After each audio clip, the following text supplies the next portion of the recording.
This boy's story was shocking. His name is Kuye. As a baby, Kuye was left on a dump hill by his mother for a reason we never knew. If we were to imagine the reason, we might say she did that because she didn't have money to take care of him. The baby boy had cried for hours before he was seen by a woman passing by early that morning. This woman's name was Madam Awero. Madam Awero heard a faint cry on the dump site. She decided to check and saw that it was a baby. She was shocked. She carried him because she could not bear seeing an innocent baby left to suffer such horrific fate. Some other people had possibly passed and heard this baby cry, but decided to leave him there out of fear. But this woman carried the baby and took him to her house. On getting home, her husband saw this strange baby, asked her where she got the baby from, as a man wondering how his wife, who wasn't pregnant, has a newborn. She told him how she saw the baby on the dump site, how she met him crying, and that she would like to keep the baby. Her husband instantly disagreed on her keeping the baby, saying their children should be their priority. Drop him at a motherless baby home or to a childless family, he suggested. She disagreed.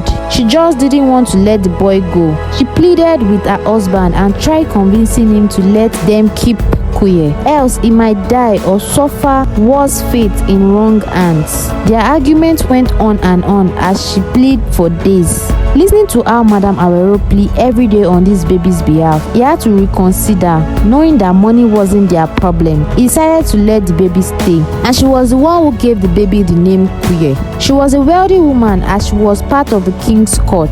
She held a strong position in the court.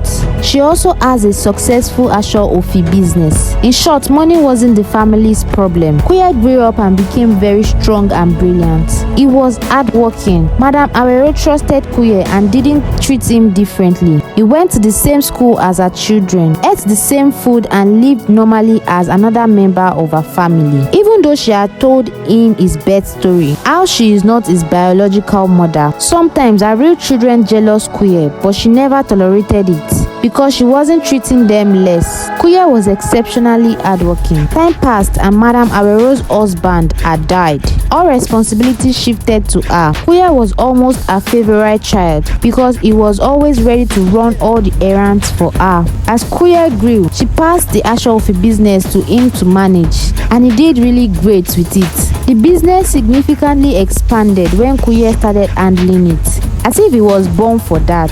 He even started traveling to neighboring states and cities for business. He became well known all around and even in the king's court.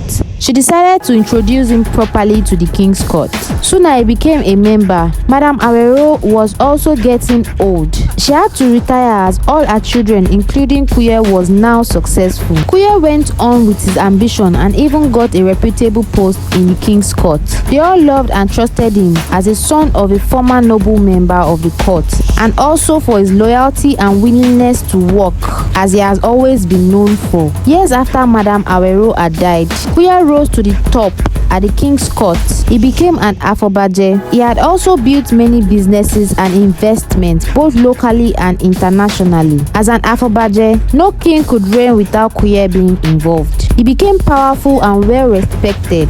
As rich, powerful, and influential as Kuye was, he wanted more. He wanted to get to the apex that even his real mother would not believe he could get to. As one would expect, he never forgot about his real mother. So he made himself king against the will of many. At that point, Kuye was powerful enough to shut out anyone who wants to go against him. He played his games right. He had invested in some major people, so he had their support. Kuye became the most difficult and unwanted king. This story did not end here, but let's leave it for another day. If Kuye's mother had not abandoned him on that dump hill, would he have been this rich and powerful like he became? Or can we say it was destiny that pushed Kuye's real mother to abandon him at that particular dump hill that very morning? Put your answers in the comment section below. Thank you for watching.